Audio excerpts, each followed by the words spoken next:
이제 완연한 이제 봄으로 이렇게 가는 길목에 있는 것 같습니다. 우리 옆 사람과 함께 인사 나누겠습니다. 사랑하고 축복합니다. 사랑하고 축복합니다. 예. 자, 오늘도 생명의 말씀 듣기 전에 우리 한번 고백합시다. 하나님의 말씀을 내 입에 두고, 하나님의 말씀을 내 가슴에 두고, 하나님의 말씀을 내 생각에 두고 살아갑시다. 아멘. 예수 그리스도를 믿으면 하나님의 자녀가 됩니다. 하나님의 자녀가 되면 하나님의 자녀로서 누릴 영광이 있습니다. 그래서 하나님의 자녀를 오늘 성경은 상속자, 하나님의 영광을 누릴 상속자라고 성경은 말하고 있습니다.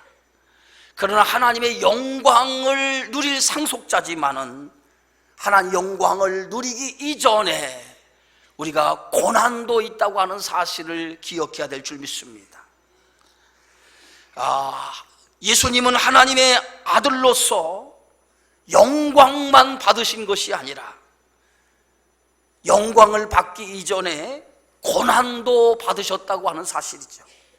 우리 죄를 위해서 십자가에 죽으시는 고난, 아들로서 십자가에 죽으시는 이 고난을 받으셨고, 이 고난을 통해서 우리가 죄에서 구원함을 얻는 축복을 얻게 되어진 줄 믿습니다. 바로 하나님의 자녀가 되었다면 이것은 영광이요 축복이고, 그리고 하나님의 상속을 이을 기업을 이을 자가 되지만은, 그러나 또 하나 하나님의 자녀로서 예수님이 당하는 이 고난도 우리에게 있다고 하는 사실을 기억하면서 우리는 하나님의 자녀로서의 삶을 살아가야 될 줄 믿습니다. 이제 하나님의 자녀가 되었다라고 하는 것은 새로운 피조물이 되었다고 하는 거예요. 새로운 피조물이 됐다, 이것은 하나님의 자녀로서 새로운 삶이 시작이 되었다라고 하는 것을 의미합니다. 그래서 하나님의 자녀로서 새로운 삶을 살아가는 일, 그것은 결코 쉽지 않은 일이라고 하는 것입니다. 우리가 하나님의 자녀가 되기 이전에는 마귀의 종으로 육체의 욕심을 따라 육체가 원하는 대로 살면서 살아왔습니다. 그래서 마귀의 종으로서 육체가 원하는 대로 살아왔던 삶이 우리가 하나님의 자녀가 되기 이전에 우리의 삶이었어요. 그런데 이제 하나님의 자녀로 새로운 피조물이 되었습니다. 이제는 육체가 원하는 대로, 우리의 마음이 원하는 대로 살아가면 안 됩니다. 이제는 하나님의 자녀로서 하나님이 원하는 대로, 하나님이 뜻하는 대로 우리가 살아가야 될 줄 믿습니다. 그래서 이러한 싸움이, 우리 하나님의 자녀가 된 순간부터 이러한 싸움을 해야 되고, 이 싸움이 성도에게 있어서 무엇보다도 영적인 싸움이요 영적인 고난이라고 말할 수 있을 줄 압니다. 그래서 하나님의 자녀가 된 우리 성도는 이제 새로운 영적인 싸움을 우리가 해야 되는데, 그 싸움이 육체와의 전쟁, 육체와의 싸움, 영적인 전쟁을 치러야 될 줄 믿습니다. 이스라엘 백성이 이제 430년 동안 애굽에 살다가 이제 하나님의 자녀로 구원을 받아서 저들이 애굽을 나와 홍해를 건너 이제 가나안 땅에 들어가게 되어집니다. 홍해를 건넜다고 하는 것은 영적으로 무엇을 의미합니까? 그들이 세례를 받았다고 하는 거죠. 이전 것은 지나고 새로운 피조물이 되었다라고 하는 그런 상징적인 의미가, 세례를 받는 그 과정이 홍해를 건넌 사건입니다. 홍해를 건너자마자 그들은 하나의 전쟁을 치르게 되어집니다. 그 전쟁은 바로 아말렉과의 전쟁이었습니다. 근데 아말렉과의 전쟁을 치르게 되어지는데, 그 전쟁의 승패는 얼마나 군사의 숫자가 많았느냐, 얼마나 전략이 좋았느냐, 얼마나 무기가 좋았느냐, 여기에 전쟁의 승패가 있지 않았다고 하는 것입니다. 아말렉과의 전쟁을 치르는데 그 전쟁은 신기하게도 군사들이 싸움을 잘해서 그 전쟁을 승리한 것이 아니라 모세의 두 팔에 전쟁의 승패가 달려있는 것을 보게 되어지죠. 아말렉과의 전쟁을 치르게 되어지는데 이스라엘 백성의 지도자인 모세는 산 꼭대기에 올라갑니다. 그리고 전쟁을 치르기 위해서 여호수아를 내보내고 모세는 산 꼭대기에 올라가서 두 손을 들고 하나님 앞에 기도하기를 시작합니다. 그런데 모세의 손이 피곤해서 내려오게 되어지면 저 산 아래 아말렉과 전쟁을 치르고 있는 여호수아가 이끄는 군대가 아말렉 군대에 의해서 패하게 되어집니다. 그러나 모세의 손이 높이 들려질 때는 반대로 여호수아의 군대가 아말렉 군대를 진멸하기를 시작하게 되어집니다. 모세의 손이 들려지면 이스라엘 군대가 이기고 모세의 손이 피고에 내려오면 아말렉 군대가 이기는 이러한 전쟁이 되어지고 말았습니다. 이것을 옆에서 지켜보았던 아론과 홀이 돌 하나씩을 가져다가 모세의 손이 피곤하여 지쳐서 내려오지 않도록 한쪽 팔을 붙들어 줍니다. 그 순간에 모세의 손이 지치고 힘들어 내려오지 않게 되자 아말렉 군대를 완전히 진멸해서 그 전쟁을 승리로 가져오게 되어집니다. 바로 아말렉과의 전쟁, 이 전쟁은 이스라엘 군대와 아말렉 군대와 싸우는 전쟁이었지만은 그러나 실질적인 전쟁은 하나님이 하시는 전쟁인데 그 전쟁은 모세의 기도의 손에 의해서 전쟁의 승패가 결정이 났다고 하는 것입니다. 이것은 무엇을 우리에게 가르쳐주고 있습니까? 바로 아말렉과의 전쟁은 단순한 전쟁이 아니라 영적인 싸움의 전쟁을 알리는 그러한 전쟁이었다라고 하는 것입니다. 하나님의 자녀가 되어지는 순간 홍해를 건너서 이제 하나님의 자녀로서 삶을 출발하는 이스라엘 백성들에게 아말렉이 상징하는 게 뭡니까? 육체의 싸움, 그것이 바로 아말렉이라는 거예요. 육체, 인간의 육체와 육체의 마음이 원하는 것을 살았던 것을 상징적으로 대변하는 것이 아말렉인데 그 아말렉과의 전쟁이 이제 우리에게 시작이 되었다라고 하는 것을 의미하는 것, 그것이 아말렉과의 전쟁의 그러한 싸움의 모습이었다고 하는 것이죠.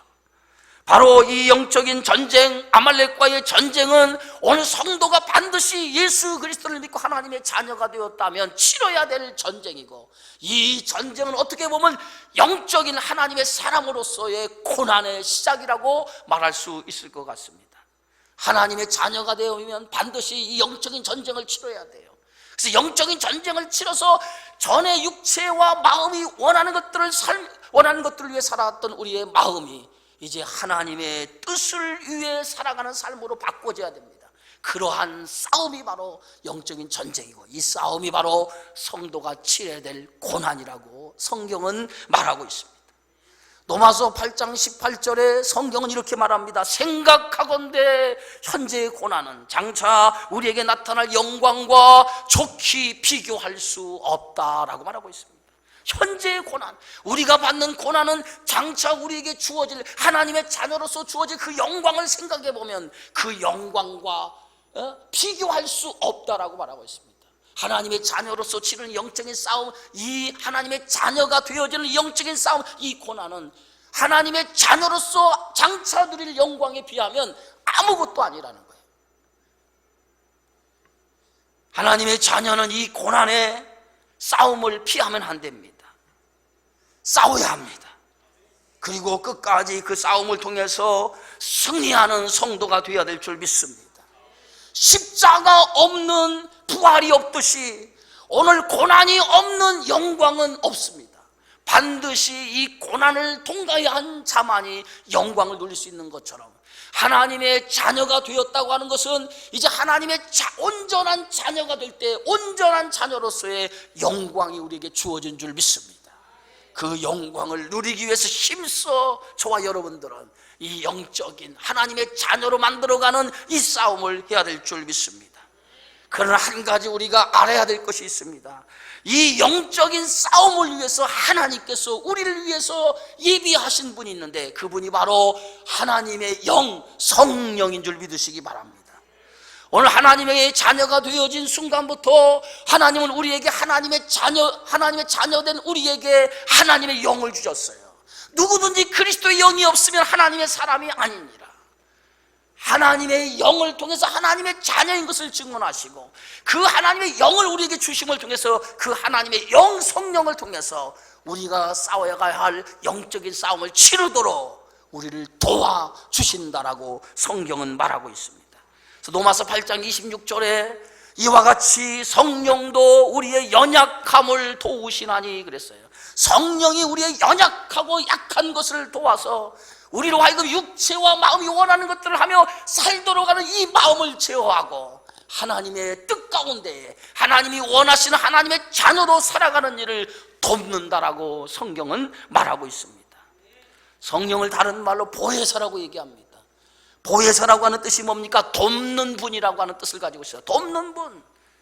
보혜사라고 하는 말을 영어로 말하면 헬퍼라고 하는 헬퍼, 우리를 도와주는 영, 그게 성령이 하시는 일입니다. 인간은 연약한 존재입니다. 저와 여러분은 연약합니다. 늘 하나님의 말씀을 붙들고 살려고 하지만 뒤돌아서면 우리의 마음이 육적인 생각이 들어서 그 육적인 것에 의해서 우리가 하나님의 말씀대로 살지 못할 때가 얼마나 많은지 모릅니다. 지난주 하나님의 말씀을 듣고 교회 문 밖에 나가서 세상에 한 주간을 살아왔습니다. 여러분, 한 주간 동안에 정말 우리가 온전하게 하나님의 뜻대로 살아왔습니까? 우리는 그렇게 살아가지 못했어요. 육신이 연약하기 때문에. 하나님 뜻대로 살고자 하면 나도 모르게 육신의 생각, 육신이 원하는 것, 그것에 의해서 내 삶이, 내 모든 것들이 움직일 때가 얼마나 많았습니까? 이러한 존재가 우리들의 모습, 연약한 우리들의 모습입니다. 하나님의 자녀가 되었다고 우리가 연약함에서 벗어났다라고 말할 수 없습니다. 하나님의 자녀가 되었지만은 아직도 우리는 연약할 수밖에 없는 육신의 모습을, 육신의 몸을 가진 존재라고 하는 사실을 우리는 잊어서는 안 됩니다. 우리는 믿음을 가졌어도 아직도 우리는 여전히 연약한 존재일 수밖에 없다고 하는 사실입니다. 그래서 고린도후서 4장 7절에 성경은 우리가 이 보배를 질그릇에 가졌으니 이는 심히 큰 능력이 하나님께 있고 우리에게 있지 아니함을 알게 하려 하심이라 라고 말하고 있습니다. 우리는 성경은 질그릇 같은 존재라고 얘기하고 있습니다. 질그릇 같은 존재는 우리에게 보배를 담았다고 했습니다. 이 보배가 누굽니까? 예수 그리스도를 담아놨다고 그랬습니다. 질그릇 같은 존재인 우리 안에 예수 그리스도, 보배로운 예수 그리스도를 담아놓은 순간 우리는 보배로운 그릇이 되어졌지만은, 그러나 우리는 여전히 질그릇이라는 거예요. 여러분, 질그릇은 가장 약한 그릇이에요. 깨지기 쉬운 그릇입니다. 우리를 질그릇 같은 그릇이라고 표현한 것은 깨지기 쉽고 연약한 존재가 우리의 모습이고 우리라고 하는 것을 성경은 가르쳐주고 있습니다. 여러분, 강한 것 같지만은 얼마나 우리가 나약한 존재인지 모릅니다. 어떤 문제, 조금만 어떤 문제 앞에 서기만 하면 우리는 한없이 나약하고 한없이 작아지는 것이 우리들의 모습이고 우리들의 실존이라고 하는 사실을 우리는 기억해야 될 줄 믿습니다. 한 번은 예수님이 한적한 곳에 기도하러 가시고 제자들은 예수님보다 앞서서 배를 타고 호수 건너편으로 건너가고 있었습니다. 그런데 갑자기 광풍이 불기 시작하면서 큰 풍랑이 일어나기 시작합니다. 갑자기 불어닥친 광풍으로 말미암아 풍랑이 일어나자 제자들이 탄 배가 고난을 겪게 되었습니다. 그때가 밤사경 새벽 3시, 4시경이었습니다. 한밤중에 일어난 일이었습니다. 아주 어둠이 짙게 내리는 그 밤에 호수 한가운데서 광풍으로 말미암아 제자들이 큰 고난을 당하고 있었습니다. 어떻게 할 줄을 모르고 있는 그 상황 속에 예수님께서 바다 위를 걸어서 제자들이 있는 곳에 걸어서 오게 되어집니다. 고난 가운데 있는 제자들이 한밤중에 바다 위를 누가 걸어서 오는 것을 보고 깜짝 놀라 유령인가 보다 하고 소리를 질러서 유령이다 하고 놀라고 있을 때 예수님께서 자기를 바라보고 유령이라고 착각을 하고 소리 지르는 그 제자들을 향해서 예수님께서 안심하라, 내니 두려워하지 말라, 그 말씀을 제자들에게 말씀하시자 제자들이 예수님의 음성인 것을 듣고 안심할 때에 그때 베드로가 주여, 주님이시거든 나를 명하여 무리를 걸어오게 명하소서라고 예수님께 무리를 걸어오게 명하라고 말씀합니다. 예수님은 베드로의 음성을 듣고 오라 베드로에게 말씀하십니다. 그 순간에 베드로는 예수님의 말씀을 듣고 배에 내려 바다를 예수님처럼 걸어서 바다를 걸어 예수님을 향해 가게 되어지죠. 근데 조금 한 발짝 두 발짝 뛰는 순간에 갑자기 그의 눈앞에 큰 물결이 그의 눈앞에 출렁이는 것을 보는 순간 겁이 나기 시작합니다. 그리고 그만 물속에 빠져 허우적거리고 살려달라 아우성거리기 시작합니다. 조금 전에 예수님의 음성을 듣고 나로 명하여 무리를 걷게 해주옵소서 이렇게 큰 소리쳤던 베드로가 갑자기 부르다치는 큰 파도를 보고 순간 겁이 나서 바다에 빠져서 살려달라고 아우성거리는 그 모습, 그것이 믿음을 가졌던 베드로의 모습이었다는 거예요. 이것이 인간의 연약함이라고 하는 사실이에요. 우리는 어떤 문제만 닥치면 그 문제 앞에 연약하기 짝이 없습니다. 말할 수 없이 나약하기 짝이 없습니다. 지금은 강한 것 같아요. 평상시 여러분은 강한 믿음을 가진 사람이에요. 강한 신앙을 가진 사람 같아요. 그러나 어떤 문제 앞에 있으면 한없이 연약해지고 나약해지는 존재, 그것이 육신을 입은 우리들의 모습이라는 거예요. 여러분은 안 그럴 것 같습니까? 저나 여러분 똑같습니다. 우리는 연약한 존재, 나약한 존재입니다. 깨어질 수밖에 없는 질그릇 같은 존재가 우리들의 모습인 줄 믿습니다.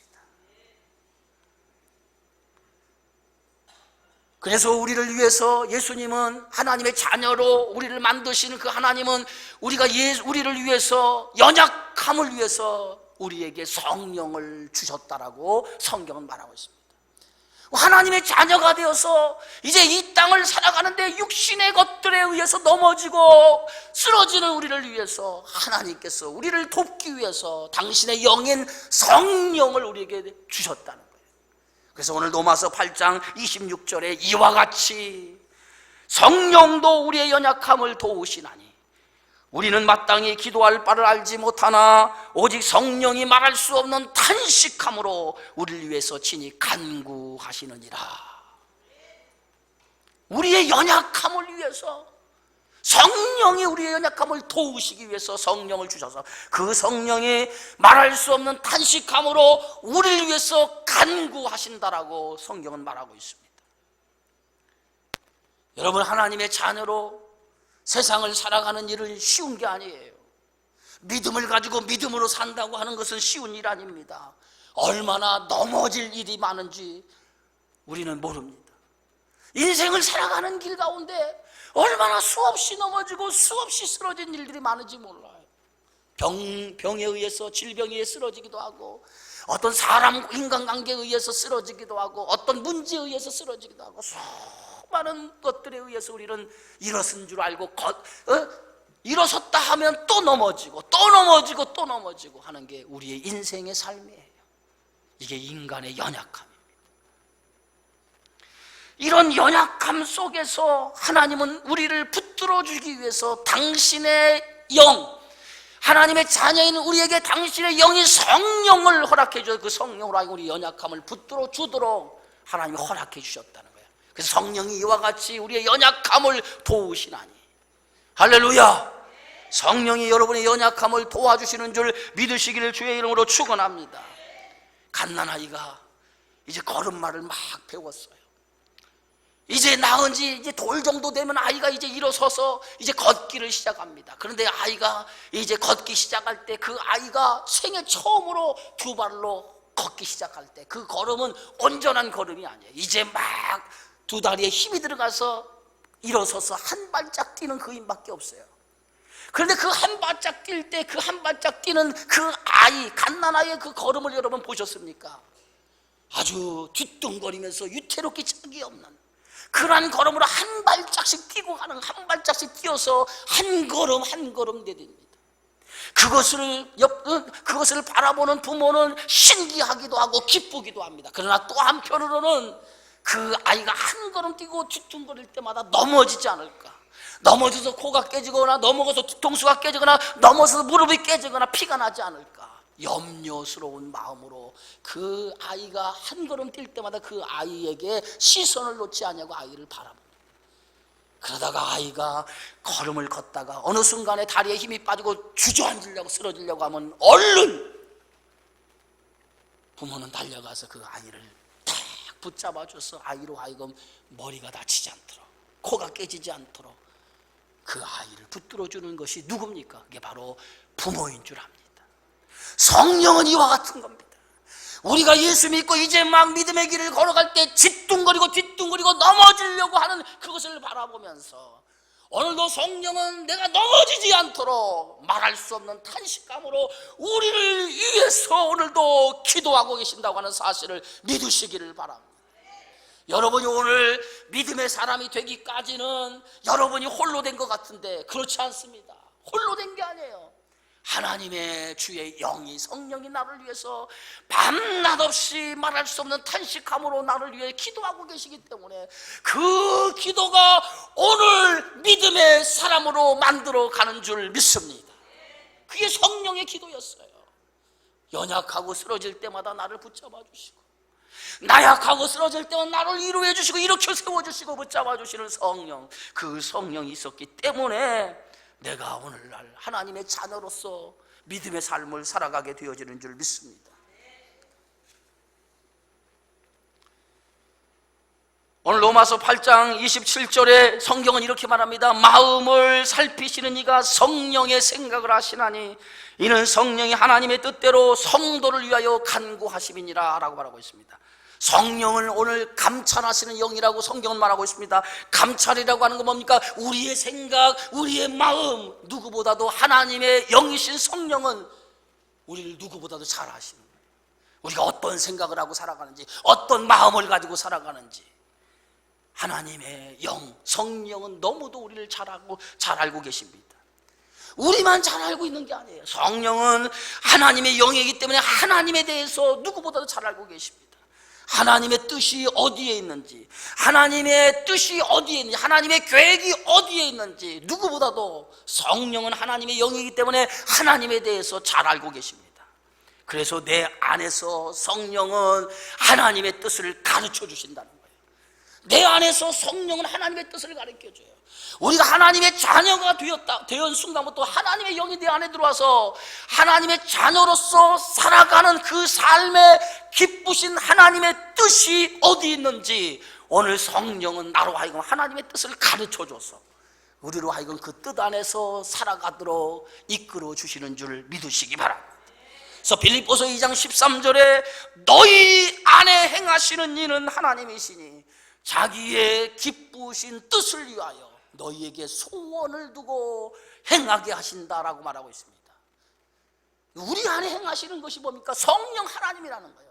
그래서 그 성령 하나님이 하나님의 기쁘신 뜻을 우리에게 두고 그 기쁘신 소원을 두고 일하게 하신다는 거예요. 그게 성령께서 하시는 일이라는 거예요. 성령은 우리 안에 하나님의 뜻을 두게 합니다. 그래서 성령이 임하면 하나님의 뜻을 갖게 되어져요. 그래서 오순절날 성령이 임한 사람들의 삶의 변화는 어떤 변화가 일어났습니까? 어찌할꼬 하나님의 뜻이 내 안에 들어오니까 이제 육체의 마음을 버리고 어찌할꼬 하면서 하나님의 뜻을 붙들고 살아가는 인생으로 바꿔진 거예요.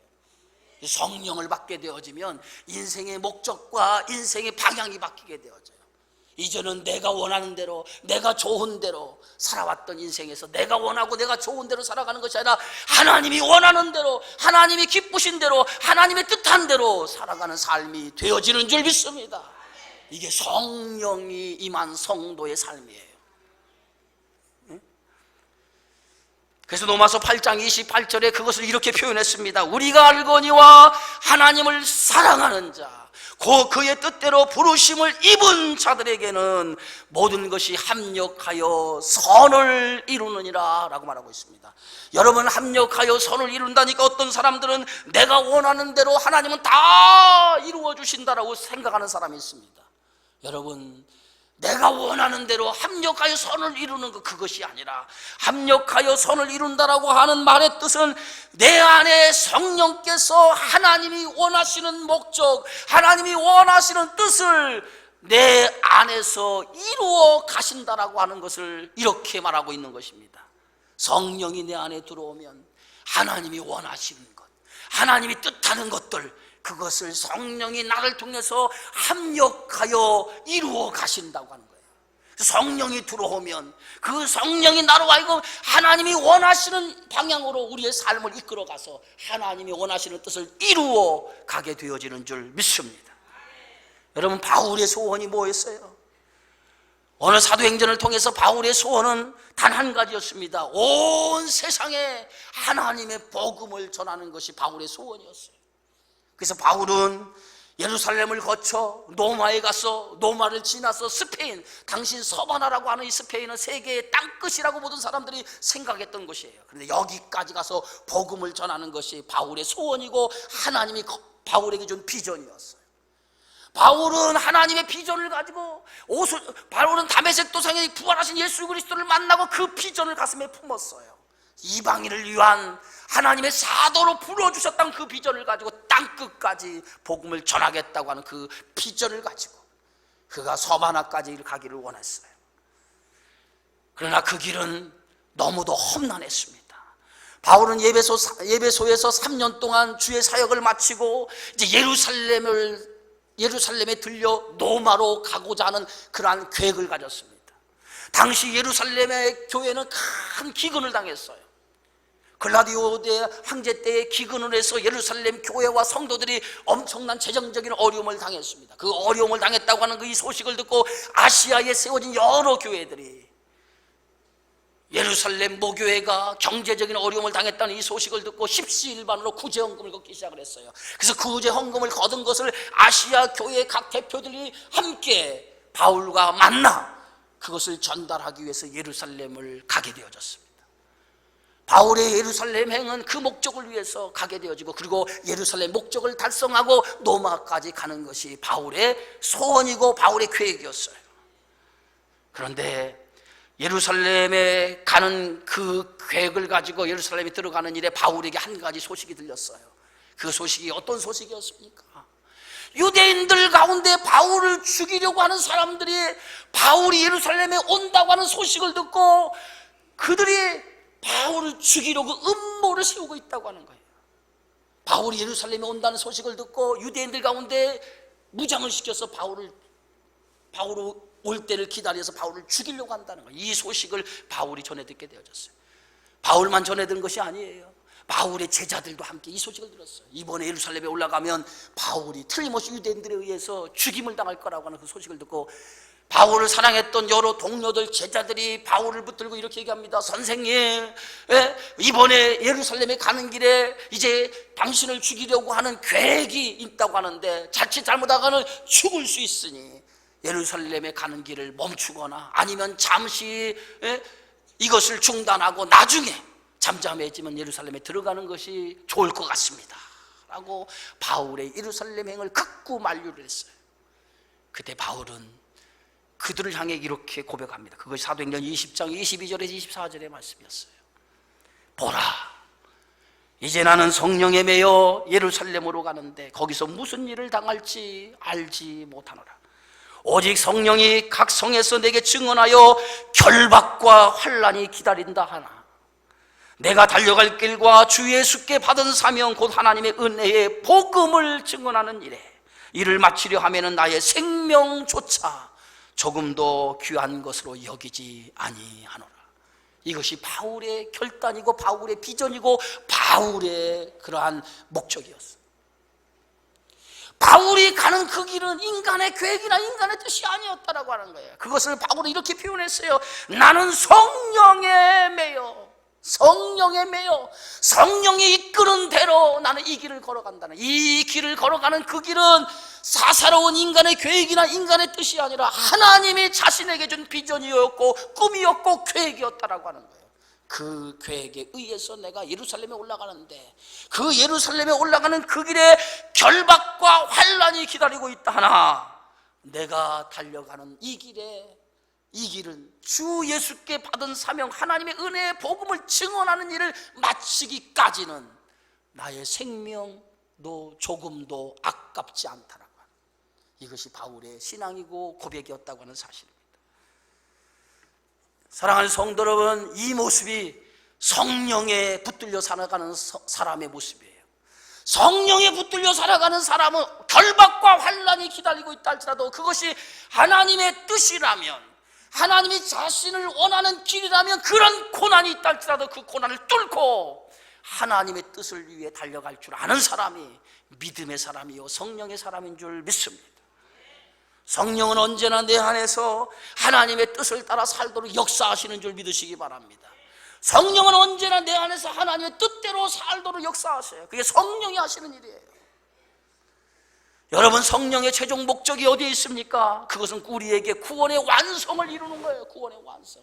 마지막 날 하나님과 함께 영광의 자리에 함께 영광을 누리는 것, 여기까지가 성령이 우리에게 원하시는 일이고 우리를 이끄시는 일인 줄 믿으시기 바랍니다.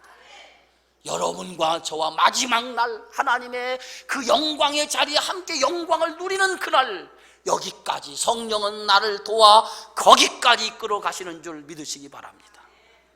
그래서 성령은 우리로 하여금 구원의 완성을 이루게 하는 거예요. 최종의 목적이 하나님의 형상을 회복하게 하는 거예요. 하나님의 자녀로서 하나님의 형상을 회복하는, 우리가 죄를 지음을 통해서 모든 인간이 하나님의 형상을 잃어버린 거예요. 그 형상을 잃어버린 인간, 여기에서 또 불행이 찾아온 거예요. 그러나 예수 그리스도를 통해서 하나님의 형상이 회복되어졌어요. 하나님의 형상이 회복되어져서 우리는 하나님의 자녀가 되었고, 하나님의 자녀가 되어진 순간부터 우리는 하나님의 영광에 동참하는 상속자가 되어진 줄 믿습니다. 그러나 이제 그 상속자로서 이 세상을 살아가서 마지막 주님의 나라에 들어가기까지 우리는 성령이 나와 함께 최종의 목적을 이루기 위해서 나와 함께 이끌어 가시는 줄 믿으시기 바랍니다. 사랑하는 성도 여러분, 오늘 로마서 8장 29절과 30절 성경은 이렇게 얘기하고 있습니다. 하나님이 미리 아신 자들을 또한 그 아들의 형상을 본받기 위하여 미리 정하셨으니 이는 그로 많은 형제 중에서 맏아들이 되게 하려 하심이니라. 또 미리 정하신 그들을 또한 부르시고 부르신 그들을 또한 의롭다 하시고 의롭다 하신 그들을 또한 영화롭게 하셨느니라. 여러분, 하나님의 자녀가 되었다는 이 자녀가 되어진 첫 출발이 뭡니까? 하나님의 부르심이에요. 주님이 나를 콜링하신 거예요. 주님이 나를 불러주신 거예요. 하나님의 자녀로 불러주신 거예요. 내가 예수를 믿었다라고 여러분 생각하면 안 돼요. 하나님이 나를 불러서 하나님의 자녀로 만들어 주신 거예요.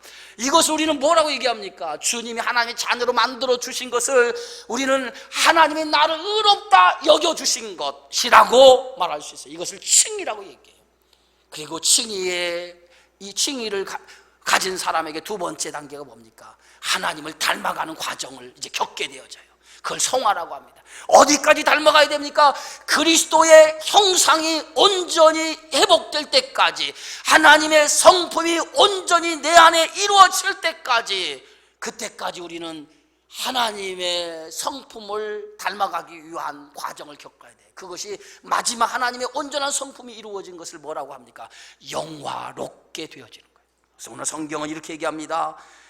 부르시고 그들을 또한 미리 정하신, 하나님이 택하였다는 거죠. 미리 그들을 또한 부르시고 부르신 그들을 또한 의롭다 하시고, 이게 칭이죠. 그 다음에 의롭다 하신 그들을, 이게 성화죠. 그 다음에 그들을 또한 영화롭게 하셨느니라. 마지막 최종의 단계가 뭐예요?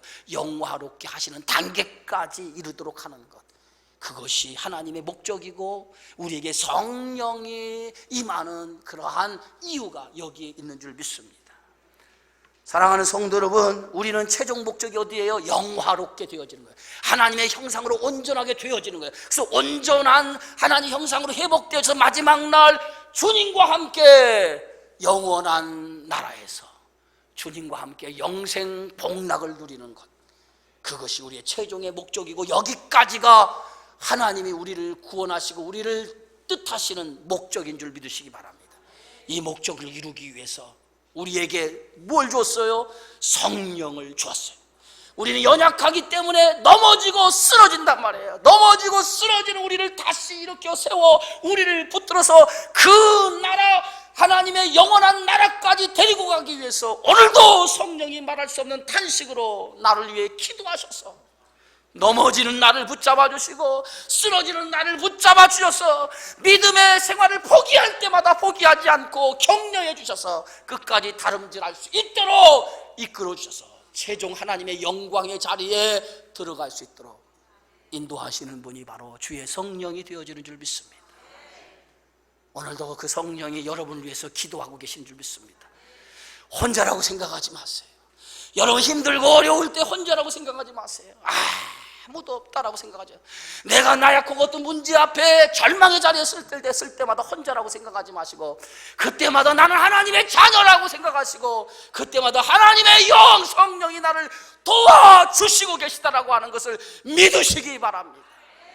연약한 존재라고 생각하지 마시고, 그때마다 나를 돕는 분이 계시는데 성령이 나를 위해 기도하시고, 성령이 나를 붙잡아 주시고, 그 성령이 나를 이끌어 주신다라고 하는 걸 믿으세요. 그러면 성령이 여러분에게 새 힘을 주셔서 어떤 절망의 자리, 어떤 어려움의 자리도 뚫고 일어나 하나님의 능력 가운데 강건한 삶으로 회복되어지는 축복이 있을 줄 믿습니다. 이 믿음을 가지시기 바랍니다. 이 믿음으로 이 한 해를 살아가시기 바랍니다.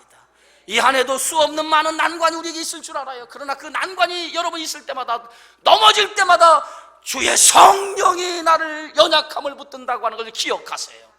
그 성령이 나를 붙들어 나를 이끈다고 하는 것을 믿으시고, 그 성령의 힘으로 한 걸음 한 걸음 믿음의 길을 달려가는 저와 여러분이 되어지기를 주님의 이름으로 축원합니다. 축원합니다.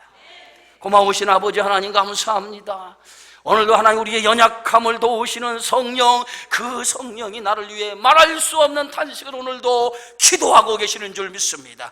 그 기도로 말미암아 연약했던 내가 그 성령의 능력으로 말미암아 일어서서 하나님의 거룩한 하나님의 자녀로 살아가는 능력을 힘있게 되어진 줄 믿사오니, 이 한 해를 살아갈 때마다 연약하고 나약할 때마다 주의 성령이 있음을 믿고 그 성령의 힘을 가지고 살아가는 저희 모두가 되어지게 하여 주옵소서. 예수님의 이름으로 기도하옵나이다. 아멘.